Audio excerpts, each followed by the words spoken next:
Pemirsa, untuk membahas lebih rinci berkaitan dengan tsunami yang terjadi di Palu dan juga Donggala, kita telah bersama dengan pakar tsunami Abdul Muhari. Mas Muhari, terima kasih telah hadir bersama kami di Breaking News Metro TV.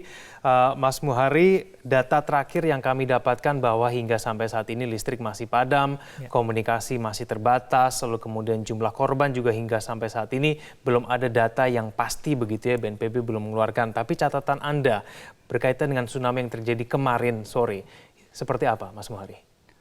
Iya, pertama sebenarnya yang harus kita jelaskan terlebih dahulu, memang ini di luar perkiraan kita bahwa akan terjadi tsunami. Karena kenapa? Pertama, mekanisme gempa ini bukanlah mekanisme gempa yang lazim membangkitkan tsunami. Karena kalau kita bicara mekanisme gempa yang biasanya berpotensi tsunami itu, mekanismenya itu adalah sesar naik atau sesar turun.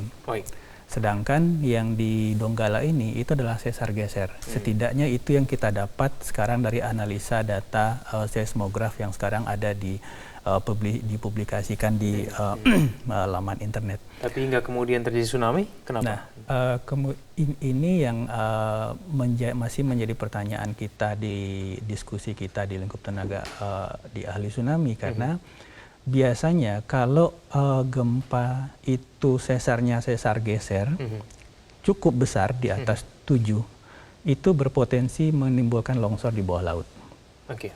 Ini yang suspek kita, dugaan kita yang membangkitkan tsunami cukup besar itu adalah kondisi yang kedua ini. Bukan dari gempanya sendiri, tapi tentu kita tetap menganalisanya. Dan kemudian permasalahan kita adalah kita tidak punya perangkat yang bisa mendeteksi ada atau tidaknya tsunami di sekitar lokasi epicenter.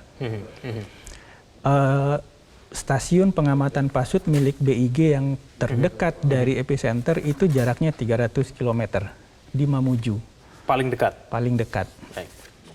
Dan ini tidak bisa kita jadikan pegangan, meskipun seharusnya itu menjadi komponen penting, karena kalau pada jarak 300 km saja itu ada deteksi sinyal tsunami, kita harus berpikir di lokasi yang lebih dekat pasti gelombang tsunami-nya lebih besar.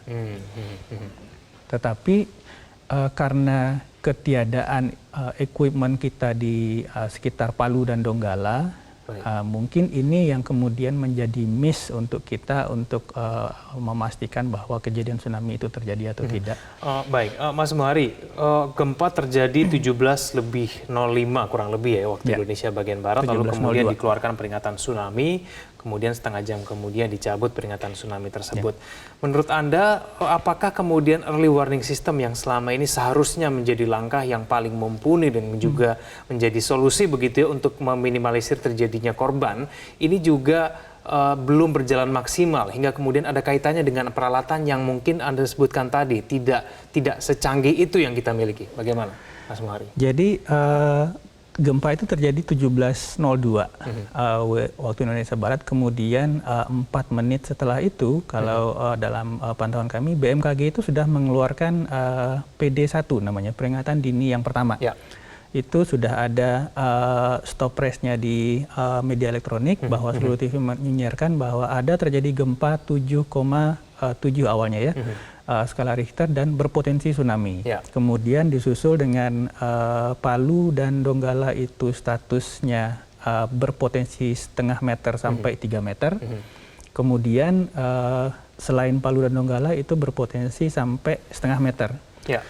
Tetapi yang harus kita ingat bahwa yang kita sebut dengan early warning itu sebenarnya bukan saja ketepatan dan kecepatan waktu menyampaikan informasi itu, tapi juga kapan kita harus mengakhiri peringatan itu. Itu satu. Dalam hal ini konteksnya diakhiri 17:25 ya, kurang lebih ya, betul ya? Tetapi keputusan untuk mengakhiri peringatan dini ini atau mengupdate informasi yang sebelumnya dikeluarkan itu sangat bergantung pada keberadaan equipment data di lapangan. Ini yang kita sampai sekarang dari 2004 kejadian terbesar kita, kemudian 2007 kita mulai membangun sistem peringatan dini kita, tetapi kita masih memiliki keterbatasan dalam jumlah equipment pendeteksi gempa dan tsunami, baik itu yang adanya di darat maupun di laut. Permasalahan kita kalau kita cuma punya peralatan deteksi gempa dan tsunami ini terbatas, biasanya letaknya itu selalu tidak ada pada tempat yang tepat dan waktu yang tepat. Misalkan kita kita tempatkan suatu alat di tempat A, tsunami-nya terjadi di tempat B. Kita taruh di tempat B, tsunami terjadi di tempat A. Perbandingannya kalau kita bicara dengan, kalau kita mau mengkomparasi misalkan, memang tidak bisa apple to apple, tapi dengan Jepang misalkan, itu kerapatan equipment daratnya saja itu di satu lingkup administratif terkecil, lingkup desa kalau kita bawa ke sini, itu ada sekitar 5-10 equipment darat. Kita satu provinsi kadang-kadang cuma satu equipment darat. Oke. Ini alat yang dimaksud ini kecanggihannya apa sebetulnya? Bukankah kita sudah memiliki paling tidak pendeteksi tsunami dan kemudian pengukur gempa? Ini alat apa kemudian yang dimaksud dengan equipment darat itu adalah seismograf untuk mendeteksi gempa atau seismometer untuk mendeteksi getaran. Tetapi kalau kita bicara sumber gempa di laut yang berpotensi membangkitkan tsunami, serapat apapun equipment darat kita tidak bisa akan presisi untuk memprediksi besar dan kekuatan suatu sumber gempa yang ada di laut. Ini terjadi waktu gempa dan tsunami di Jepang 2011 lalu. Sedemikian rapatnya equipment pendeteksi gempa Jepang di bagian daratnya, ketika kita ada gempa di laut, mereka tetap tidak bisa mendeteksi kekuatannya seberapa.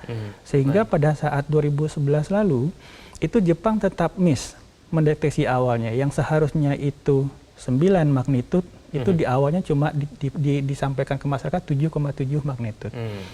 Jadi terkait sistem kita, ada 3 kondisi yang sistem kita saat ini tidak bisa akan mengcapture-nya dengan baik. Pertama, kondisi gempa yang sangat besar. Untuk kondisi gempa di atas magnitudo 8, itu biasanya rilis energinya itu butuh waktu tidak dalam hitungan detik, tapi kadang sampai menit. Sedangkan BMKG terbatas harus memberikan peringatan dini pertama secepat mungkin. Artinya ada trade-off antara akurasi atau kecepatan. Ditambah equipment kita belum rapat.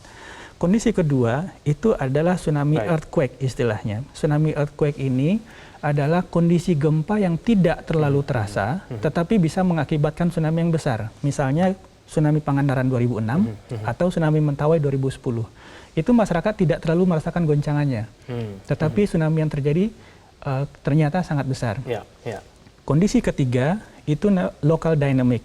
Local dynamic ini kondisi-kondisi yang dipengaruhi oleh topografi lokal yang dalam sistem pemodelan peringatan dini kita tidak bisa dimodelkan secara detail. Contohnya kasus Teluk di Poso. Begitu tsunami masuk Teluk, ada amplifikasi, ada kombinasi non-linear dari gelombang yang datang di situ, kemudian amplifikasi. Itu tidak akan bisa tercapture dengan sistem kita. 3 hal itu. Baik, Mas Maury, tapi analisa kemudian kenapa tsunami tinggi gelombangnya begitu tinggi terjadi di pantai di Palu begitu ya, di mana letak dari pantai ini kan Teluk begitu ya, menjorok ke dalam begitu ya, dibandingkan dengan pusat gempa yang jauh berada di atas di Donggala. Nah ini kenapa analisa Anda? Sebenarnya pusat gempanya tidak terlalu jauh di atas kalau kita melihat analisa teman-teman seismologis yang baru berjalan, karena sumber gempanya itu memanjang dari Donggala sampai ke Teluk Palu. Tetapi sekali lagi mekanisme gempa yang kita pahami sampai sekarang dari magnitudo 7,5 ini adalah geser. Ini yang seharusnya tidak akan signifikan membangkitkan tsunami. Itu kenapa kita mencurigai bahwa mungkin ada collateral effect istilahnya, itu dampak ikutan dari gempa sesar geser ini, apakah itu membangkitkan longsoran bawah laut? Karena topografi laut setelah continental shelf di Selat Makassar yang di arah Sulawesi bagian barat itu dia agak curam. Ini yang kita